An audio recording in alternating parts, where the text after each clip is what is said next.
आणि आता पाहूयात सविस्तर प्राइम टाइम। तर मुख्यमंत्री एकनाथ शिंदे यांचा बालेकिल्ला ठाण्यातलं राजकीय वातावरण चांगलंच तापलेलं आहे। कारण एकीकडे राष्ट्रवादी काँग्रेसचे माजी नगरसेवक शिंदेंच्या गळाला लागल्याची चर्चा असताना जितेंद्र आव्हाड यांच्या अटकेची चर्चा सुरू झाली आहे। याच पार्श्वभूमीवर ठाण्यात राष्ट्रवादी काँग्रेसची महत्त्वाची बैठक पार पडली। या बैठकीमध्ये जितेंद्र आव्हाडांच्या अटकेची चर्चा झालेली आणि त्यावेळी जितेंद्र आव्हाडांशिवाय निवडणुकांसाठी तयार रहा अशा सूचना ठाण्यातील राष्ट्रवादीच्या पदाधिकाऱ्यांना देण्यात आलेल्या आहेत आणि निवडणुकांआधी अटकेचा डाव असल्याचा आरोप जितेंद्र आव्हाड यांनी केलेला आहे। याच पार्श्वभूमीवरती आव्हाड यांना अटक झाल्यास राष्ट्रवादीचे नेते आणि कार्यकर्त्यांनी खचून न जाता निवडणुकांसाठी सज्ज राहण्याचे आदेश या बैठकीत देण्यात आले। नगरसेवकांनी ही देखील भीती व्यक्त केली की ऐन निवडणुकीच्या वेळेला डॉक्टर जितेंद्र आव्हाड यांच्यावर पुन्हा एकदा एखादा खोटा गुन्हा टाकून त्यांना ऐन निवडणुकीच्या वेळेला जेलमध्ये टाकण्याचं षडयंत्र देखील हे घटनाबाह्य सरकार करू शकतं। राष्ट्रवादीचे सर्व नगरसेवक हे कुठल्याही प्रलोभनाला बळी न पडता खंबीर आहेत, पण त्यांनी त्यांच्या मनातल्या शंका आज अजितदादांसमोर मांडल्या। ठाण्यामध्ये जोरदार राजकारण सुरू झालेलं आहे। राष्ट्रवादी काँग्रेसचे आमदार जितेंद्र आव्हाड यांना खिंडीमध्ये गाठण्यासाठी प्रयत्न सुरू झालेले आहेत। मुख्यमंत्री एकनाथ शिंदेंच्या बाळासाहेबांची शिवसेना पक्षात दररोज सर्वच पक्षांमधून इनकमिंग सुरू आहे आणि त्यात आता राष्ट्रवादी काँग्रेसचे पदाधिकारी आणि कार्यकर्ते यांची मोठी संख्या असल्याचं देखील पाहायला मिळत आहे आणि या माध्यमातून जितेंद्र आव्हाडांना दणका देण्याची रणनीती असल्याचं सर्व घडामोडींवरून सध्या तरी स्पष्ट होत आहे। बाळासाहेबांच्या शिवसेनेची मोठी खेळी, राष्ट्रवादी काँग्रेसला लागली गळती, 22 माजी नगरसेवक सोडणार पक्ष, जितेंद्र आव्हाड यांच्या अडचणीत वाढ। राज्यातल्या सत्तांतरानंतर भाजप सोडून इतर पक्ष मुख्यमंत्री एकनाथ शिंदे यांच्या टार्गेटवर आले आहेत। बाळासाहेबांची शिवसेना वाढवून आगामी निवडणुकीत घवघवीत यश मिळवण्यासाठी पक्षानं कंबर कसली आहे। त्यासाठी दररोज पक्षांतर सुरू आहेत। ठाणे महानगरपालिकेतील शिवसेनेचे 60 पेक्षा जास्त माजी नगरसेवक एकनाथ शिंदे यांच्यासोबत आले आहेत। आता नंबर आहे राष्ट्रवादी काँग्रेसचा। काही महिन्यातच ठाणे महानगरपालिकेच्या निवडणुका जाहीर होतील आणि या निवडणुकीमध्ये ठाणे महानगरपालिकेवरील आपली सत्ता कायम राखण्याकरता बाळासाहेबांची शिवसेना पक्षाने साम दाम दंडभेद ही नीती राबवायला सुरुवात केलेली आहे। ही नीती सध्या बाळासाहेबांची शिवसेना पक्ष राष्ट्रवादी काँग्रेसच्या पक्षावर राबवत आहे। कारण का ठाणे महानगरपालिकेच्या निवडणुकांमध्ये बाळासाहेबांची शिवसेना या पक्षाचा आता फक्त एकमेव विरोधक राहिलेला आहे, तो म्हणजे राष्ट्रवादी काँग्रेस पक्ष। ठाण्यामध्ये याच महिन्यात मोठी राजकीय उलथापालथ होणार आहे। राष्ट्रवादी काँग्रेसला गळती लागणार असल्याची चर्चा सुरू झाली आहे। त्यामुळेच शहरात आता बॅनर वॉर सुरू झालंय। कुठे खोके तर कुठे बोके असे बॅनर लावले जात आहेत। माणसाचा विचार कधीही बदलू शकतो, कारण का त्याच जे आम्ही पेपरमध्ये वाचलं त्याच नगरसेवकांनी 6 महिन्यापूर्वी मला येऊन सांगितलं की मी पवार साहेबांना सांगितलं की साहेब मी आता राजकारणाच्या अखेरच्या टप्प्यामध्ये आहे, आता मी शपथ घेतली आहे की तुम्हाला सोडायचं नाही। आता राजकारणाच्या शेवटापर्यंत फक्त शरद पवार आणि त्यांचा पक्ष ह्याच्याशिवाय मी आयुष्यात दुसरा कुठलाही विचार करणार नाही। जितेंद्र आव्हाडांना नगरसेवकच नाही, कळवा आणि मुंब्र्यातील जनताही वैतागलेली आहे। तुम्हाला त्याचं प्रत्यंतर काही दिवसात कळेल। जे आमच्याकडे येणार त्यांचं आम्ही स्वागत करू, परंतु येणारी माणसं आम्ही अगदी त्यांना तपासून घेऊ। कोणी माणसं घेणार नाहीत, नाहीतर जितेंद्र आव्हाडांसारखी आमची परिस्थिती होईल।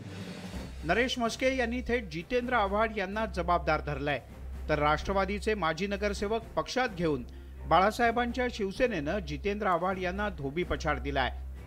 मात्र त्यांचं खरं टार्गेट जितेंद्र आव्हाड यांचा मुंब्रा विधानसभा मतदारसंघ असल्याचं स्पष्ट होत आहे। जे माजी नगरसेवक पक्षात येणार आहेत त्यातील एकाला आमदार जितेंद्र आव्हाड यांच्या विरोधात उभं करण्याची रणनीती बाळासाहेबांच्या शिवसेनेनं आखली आहे। त्यामुळे जितेंद्र आव्हाड बाळासाहेबांच्या शिवसेनेवर अधिक टीका करतायत, पण त्यामुळे गळती काही थांबताना दिसत नाही। अजित मांढरे, न्यूज 18 लोकमत, ठाणे।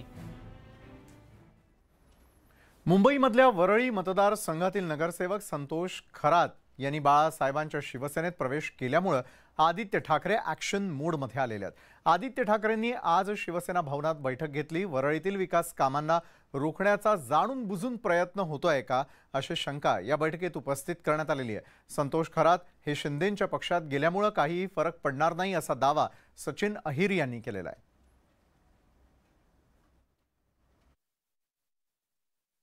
त्याचा काही विषय नाहीये। कोण आहे ते? भेटलेत का तुम्हाला? एक वर्ष शोधतोय आम्ही त्यांना, ते कुठेच भेटत नाही।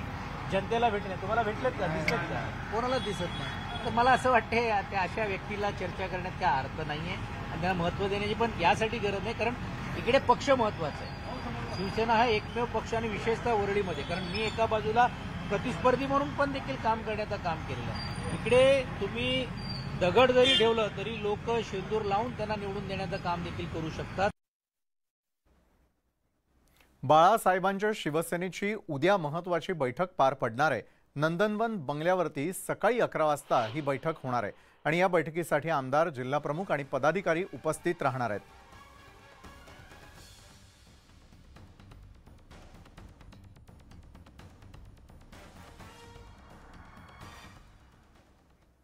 शिवप्रतिष्ठान हिंदुस्थानचे संभाजी भिडे पुन्हा एकदा वादग्रस्त वक्तव्यामुळे चर्चेत आहेत।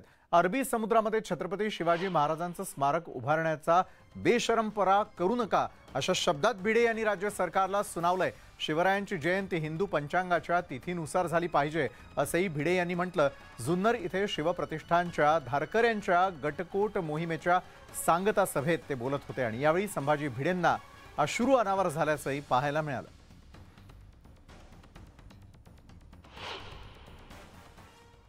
आमच्या शिवछत्रपतींना जेवढे इंग्लंडच्या प्रसूतीगृहातून बाहेर काढा, ते शिवनेरीमध्ये जन्मले। त्यांचा जन्म भारतीय हिंदू पंचांगाच्या तिथीनुसारच झाला पाहिजे।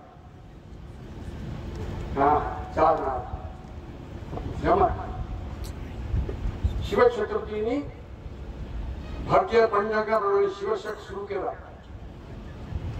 महाराष्ट्र राज्य नको इतके पुतळे समुद्रात त्यांचं स्मारक, त्या समुद्राच्या स्मारकाचा आणि शिवछत्रपतींच्या आयुष्याला काही संबंध नाही। कोट्यवधी रुपये खर्च करणार ते स्मारक करण्याचा बेशरमपणा करू नका। जगाचा बाप कोण याचं उत्तर परस्पर सगळे देश देतील। अमेरिका देईल, रशिया देईल, हे सगळे हरामखोर आहे। जगात जर काही देवत्व, देवी सत्ता टिकवायची असेल, हिंदुस्थानच असला पाहिजे, तर ते उत्पन्न करण्यासाठी आपण करतोय ते शिवछत्रपती संभाजी महाराजांच्या हृदयातल्या अपुऱ्या आकांक्षा पूर्ण करण्याचं काम ते लक्षात ठेवून काम करूया। 2 पदवीधर 3 शिक्षक मतदारसंघांसाठी झालेल्या निवडणुकीची उद्या मतमोजणी होणार आहे। नाशिक, अमरावती पदवीधर तर औरंगाबाद, नागपूर आणि कोकण शिक्षण मतदारसंघात कोण बाजी मारणार याची उत्सुकता आहे। नाशिक पदवीधर मतदारसंघातील सत्यजित तांबे आणि शुभांगी पाटील यांच्यामधील लढतीकडे महाराष्ट्राचं लक्ष लागलेलं आहे। यात कोण बाजी मारणार याकडे सगळ्यांचं लक्ष लागून आहे, तर नागपूरच्या जागेकडेही साऱ्यांचं लक्ष लागलेलं आहे। भाजप गड राखणार की काँग्रेस नागपूरची जागा पटकावणार याची उत्सुकता आहे, तर भाजपचे नागो गाणार आणि महाविकास आघाडीचे सुधाकर अडबाले यांच्यामध्ये या ठिकाणी लढत झाली आणि या ठिकाणी शिक्षक भरतीच्या राजेंद्र झाडेंच्या उमेदवारीमुळे महाविकास आघाडीच्या उमेदवारापुढे कडवा आव्हान निर्माण केलेलं आहे आणि त्यामुळे या 5ही ठिकाणी कोण बाजी मारणार हे उद्या ठरणार आहे। मतमोजणीतून स्पष्ट होणार आहे।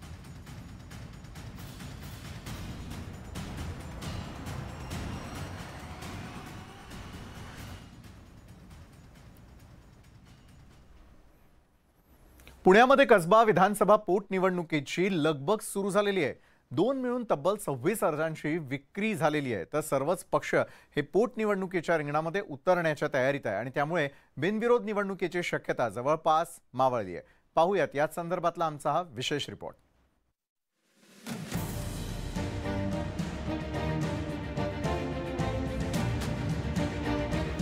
कसबा विधानसभेच्या पोटनिवडणुकीसाठी प्रशासनाची आणि राजकीय पक्षांचीही लगबग सुरू झाली आहे। पोटनिवडणूक बिनविरोध व्हावी यासाठी भाजपचे प्रयत्न सुरू आहेत। भाजपचे शहराध्यक्ष जगदीश मुळीक यांनी सगळ्या पक्षाच्या प्रमुख नेत्यांना निवडणूक बिनविरोध करावी असं पत्र लिहिलंय. मात्र आधीच्या पोटनिवडणुकीत भाजपनं घेतलेल्या भूमिकांचे दाखले देत विरोधी पक्षांनी मोर्चे बांधणी सुरू केली.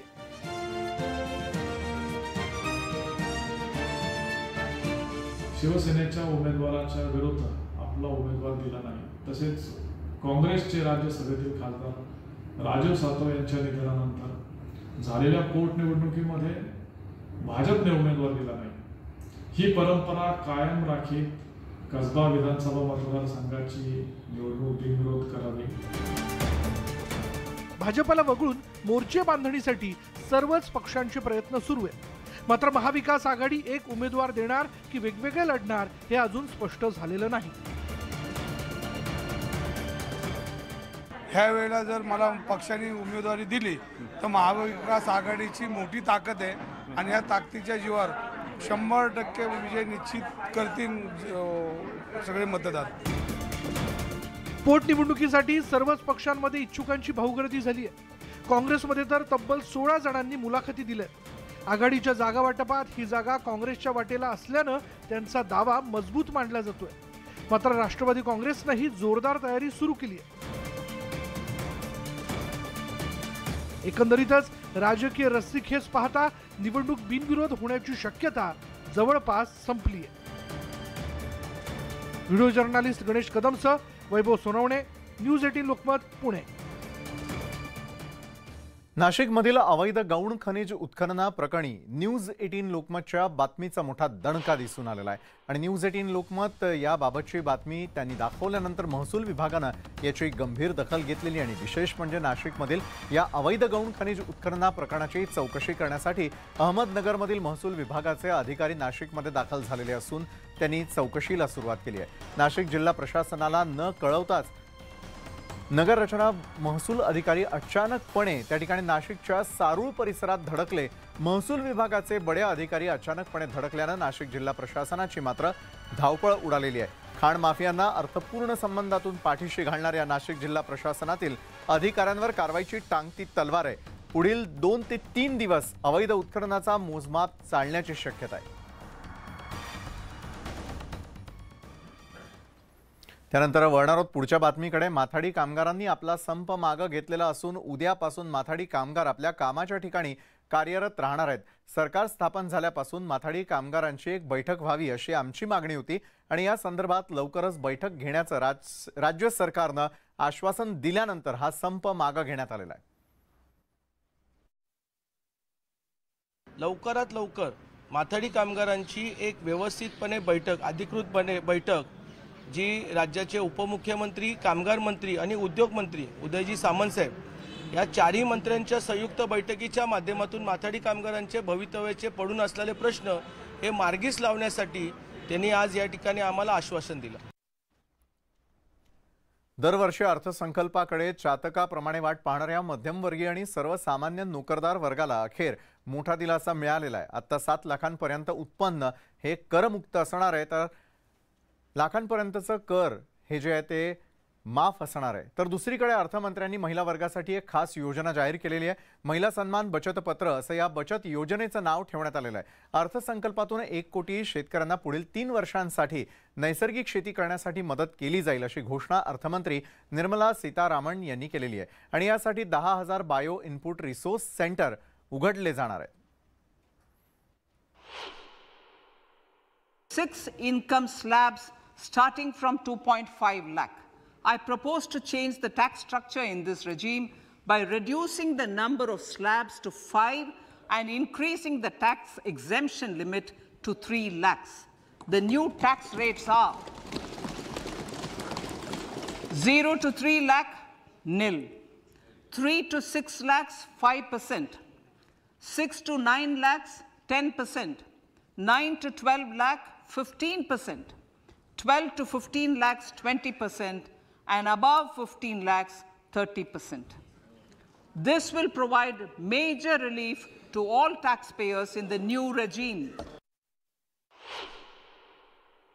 Duties on door and bars of gold and platinum were increased earlier this fiscal. I propose to increase the duties on articles made therefrom to enhance the duty differential. I also propose to increase the import duty on silver doors, bars and articles to align them with that on gold and platinum. दरम्यान PNG and सन्सचे CEO Amit Modak यांनी अर्थसंकल्पातील सोन्या संदर्भातील तरतुदींवरती प्रतिक्रिया दिली आहे. सोन्याच्या दागिन्यांवरील कस्टम ड्युटीमध्ये घट झाली असली तरी देखील सेसमध्ये वाढ झाल्यानं सोन्यावरती कर जैसे थेच असल्याचं मोडक यांचं म्हणणं आहे. साधारणपणे 2.5% ड्युटी कमी होईल अशी अपेक्षा होती सोन्यावरची आणि त्या प्रमाणातले साधारणपणे 1 ते 1.5% ऑलरेडी डिस्काउंटिंग लोकांनी केलं होतं. त्यामुळे आज ज्या ड्युटी चेंज झाली नाही असं म्हटल्यानंतर 1000 रुपयांनी अचानक भाव उसळला, कारण ते जे डिस्काउंटिंग होतं ते निघून गेलं, कारण प्रत्यक्षात घडलं नाही ते. तर ड्युटीच्या बद्दल सुद्धा थोडेसे मिसइंटरप्रिटेशन आहे आत्ता बाजारामध्ये की ड्युटी 2.5% घटली असं बरेच ठिकाणी तुम्ही टायटल न्यूज पण वाचली असेल. तर ड्युटी 2.5% घटली पण सेस 2.5% वाढला आहे.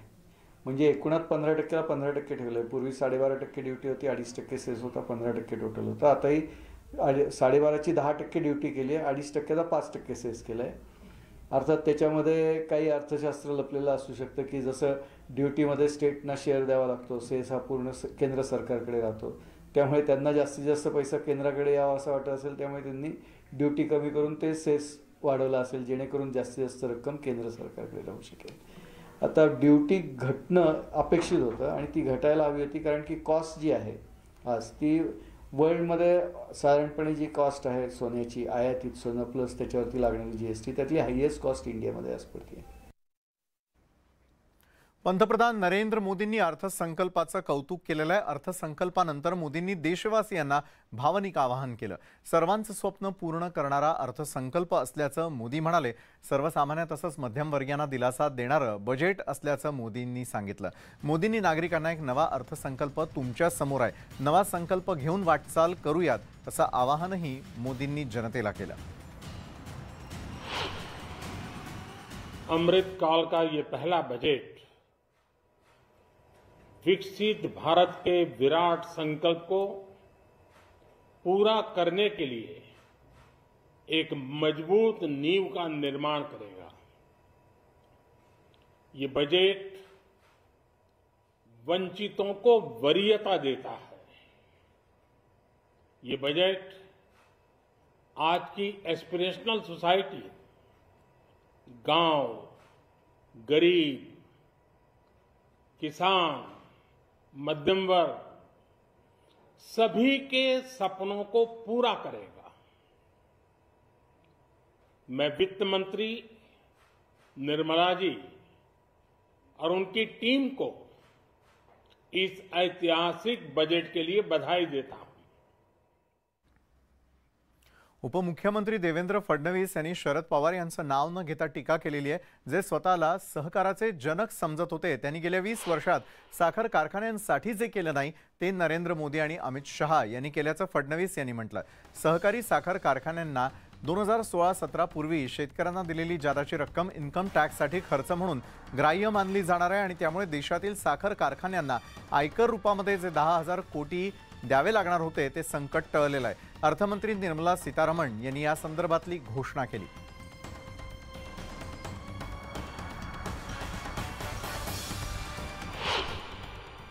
आमच्या सहकारी साखर कारखान्यांना आणि पर्यायानं शेतकऱ्यांना 10,000 कोटी रुपयाचा रिलीफ हा मोदी सरकारने दिला.